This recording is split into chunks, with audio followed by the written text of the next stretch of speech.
Before I take a deeper dive into some of the guitars I actually use for recording, should I buy a hard case or a soft case for my guitar? What are the pros and cons? And is there a need to spend a lot of money on this item?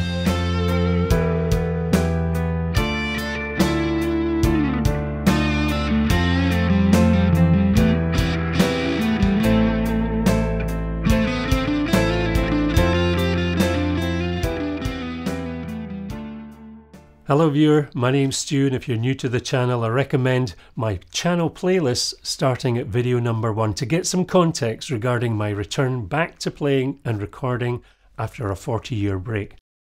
So I'm going to be taking a closer look at the guitars I've ended up using in my actual recording sessions compared to those that have been more of a joy to collect and jam with from time to time. And one of those guitars was pretty much a surprise for me because it's not something I would have considered at the start of this music return journey, but more on that later. But regardless of the guitar, generally speaking, most of us will be putting them into some kind of case at some point. So, guitar cases. There are, of course, many types of guitar cases on the market, from the humble soft case to the professional roadshow travelling flight cases used by touring musicians. So let's break this down into some topic headings. Number 1. Do I purchase a guitar with or without a case? Number 2. What about the cardboard box that a case is often delivered in? Are they important to have and to keep?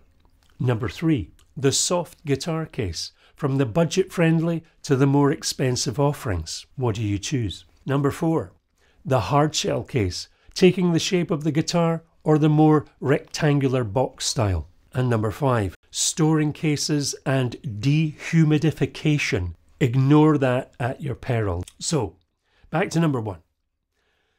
Do I purchase a guitar with or without a case? Well, usually, dependent on the cost of the instrument, this may determine whether you get a case with it or not. So, for example, I purchased online this lovely Yamaha TRBX 604 FM.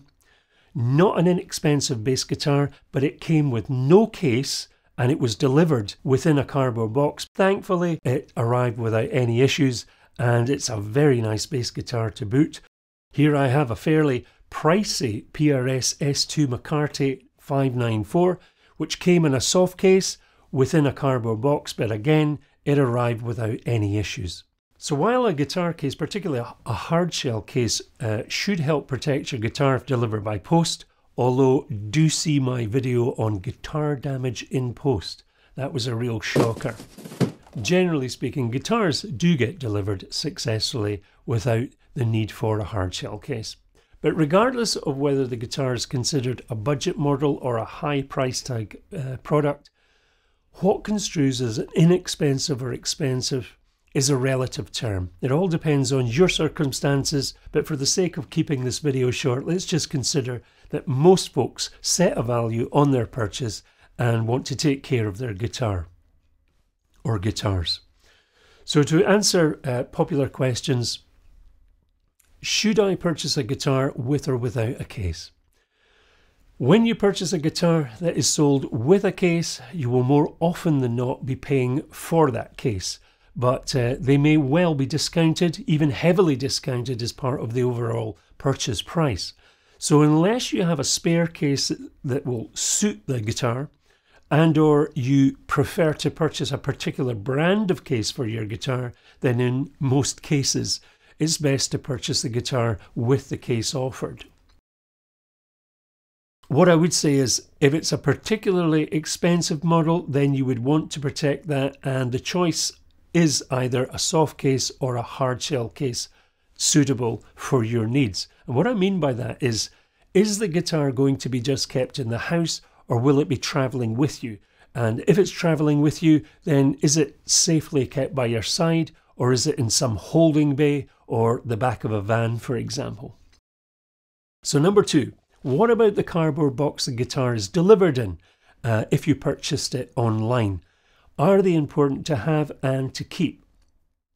Well, let me give you an example of where a friend of mine purchased a fairly expensive custom shop Fender Stratocaster, and instead of getting it delivered, he went and picked it up directly from the shop.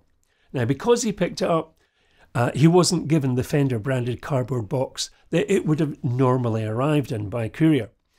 And in some cases, guitars are actually double boxed by some music stores, and I have to say that's a nice feature. I like that. Now you might say, so what? Well, it could be argued, and in this particular instance, the Fender Custom Shop guitar case sold with the Stratocaster guitar is also of value. It's part of the Custom Shop package, a very nice classic style case made by a good quality case company. Like the guitar, you could easily argue the case's resale value will be greater if it's kept in good condition, and that's one reason to have the cardboard box that it would have come in if it had been delivered.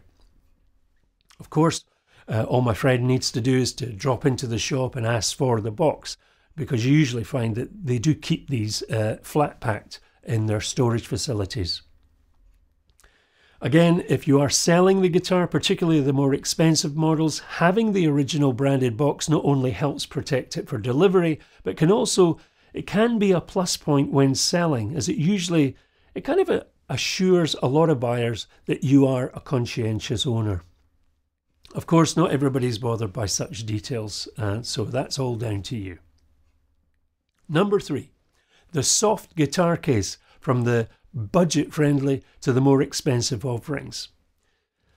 The soft guitar case, what are the pros and cons? Well, the less expensive carry-type guitar bags generally don't have a lot of support or padding, and in some respects, they're just glorified dust jackets. Usually, any stitching or zips are inexpensive in manufacture, and they won't withstand any kind of heavy use. This PRS soft case, on the other hand, is very well made, feels good quality, it has good padding with rubber edging protectors, the cover material is substantial with zips and Velcro fasteners that feel heavy duty. The guitar fits snugly into the case, and there's room for various guitar accessories, and it has strong adjustable straps for carrying the guitar either by hand or on your back. So this style of case, very well made and lightweight, and ideally suited to the musician who travels a lot and wants to keep things simple. And as I mentioned before, the PRS S2 McCarty is certainly not an inexpensive guitar, but I'm quite happy to keep it in this style of case, and I see no need to purchase a hard case for it. However, I would say if I needed to travel with this guitar, I would use one of my Fender lightweight hardshell cases that this guitar fits in quite snugly. The obvious problems with a soft case, and I'm referring to a quality case such as the PRS case, if you had to put the guitar into storage, say the back of a van, the trunk of your car, or where other items might get put on top of the case, then you could end up with some serious damage. So all in all, it really is down to how and where you use your guitar. Number 4, the hardshell case. Taking the shape of the guitar or the more rectangular box style. So the obvious benefits of the hardshell case is that in most instances they offer maximum protection for the guitar. However, not all cases are equal, and there are different types available to choose from. I remember all too well back in the 1970s for the impoverished budding guitarists, if we managed to pick up a hard case for a guitar, it was often an aftermarket model, which was invariably made of cheaper materials, hence they could weigh a ton, or they weren't very tight-fitting on the guitar. In other words, they were quite ill-fitting, and sometimes the guitar would rattle around in the case if you weren't careful. Making your own guitar hard case was popular, and I had a few friends whose dads were budding DIYers, and they made them cases, but often weight was a bit of a problem. If you do purchase an aftermarket hard case, then you do need to make sure it's suitable for your guitar. You don't want that guitar moving around. And just because it's a hard case, it also doesn't mean that it's appropriate to stack other cases on top of it, and let alone anything heavy. So guitar-shaped cases. Here I have a typical Gibson guitar-shaped case. These come in various models, this being the standard Gibson case, and here we see a custom shop guitar-shaped case. So they're very similar, but there are subtle differences in the case finishing materials, handles and hardware. But at the end of the day, they all pretty much give the same level of protection.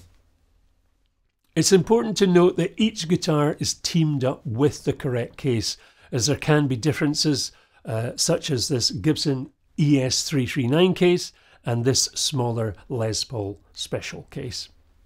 Here you can see the guitars fit very snugly, and you will often see a heel body pad at the neck joint to reduce stress in that area.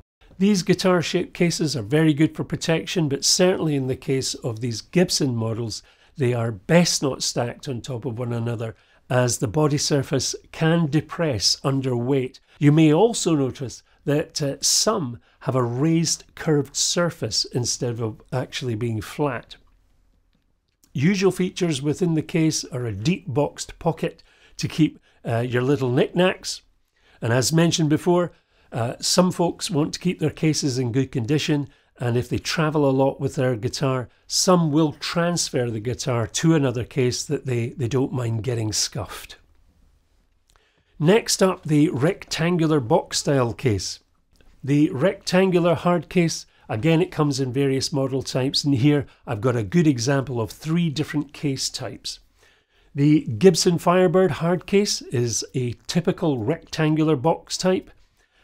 Again, designed specifically to hold the guitar snugly and comes with a spacious compartment for those little knickknacks. However, this case, probably due to its size, weighs a fair bit, and I certainly wouldn't want to walk very far with it. And funnily enough, when you consider the Firebird guitar inside is actually quite a lightweight. Here we have Fender guitar cases, which are designed to hold the appropriate classic reissue style Fender guitars. While the case covering is good quality and the stitching and other appointments are all of a good standard, it would not take long for these to look pretty scruffy if used by a working musician. And here you can see slight markings which have happened due to this case being stored flat, with other cases stored on top in the music store's warehouse. Tut tut. I believe you can purchase lightweight protective covers for these if you're keen to keep them in good condition, but that brings me to another hard case type, and this for me is the perfect travelling hard case. This is the Fender hardshell lightweight ATA moulded military grade polyethylene case. That was quite a mouthful. It's hard wearing, easy to clean, very light. The guitars fit snugly inside. It has a good sized storage compartment. The fasteners are very positive, quick and easy to use. To some degree, these cases are stackable and they have rainproof properties. All in all, while not as traditional looking as the others, these are very usable cases, particularly for the working musician. And in some ways, they do resemble the older Gibson moulded chainsaw cases. Number 5, storing cases and dehumidification requirements. So, storage. First of all, every guitar is susceptible to environmental conditions, and some more than others, particularly high quality acoustic guitars. And here you can see the use of a humidifier meter to check for humidity on this Taylor 814CE. Use of silicone packs to absorb moisture, and use of distilled water saturated pads to combat an overly dry environment. Acoustics, particularly brand new guitars, can see materials delaminate, leading to very expensive repairs. On an electric guitar, if you don't manage moisture content, then that can build up within the case, particularly in a cold or damp environment, and you can expect tarnishing of the hardware, cracking in nitro lacquers, and in extreme cases, warping in the guitar neck. Once again, silicone gel packs should be used to keep moisture levels at bay, and you can buy these online fairly cheaply. As mentioned, stacking guitars on top of one another should generally be avoided. There are various trains of thought when it comes to storing guitars. Some will say the upright approach is best, as all the body weight is towards the bottom of the guitar. Others say that stacking horizontally is just as good as long as the guitar is held firmly within the moulded fabric of the case. Lying the guitar flat would also be perfectly fine, but this might take up a lot of space, especially if you've got a fair number of guitars. In a previous video, I did a review on guitar stands and guitar racks, and while these are absolutely fine for keeping guitars, they should not really be seen as a long-term storage solution.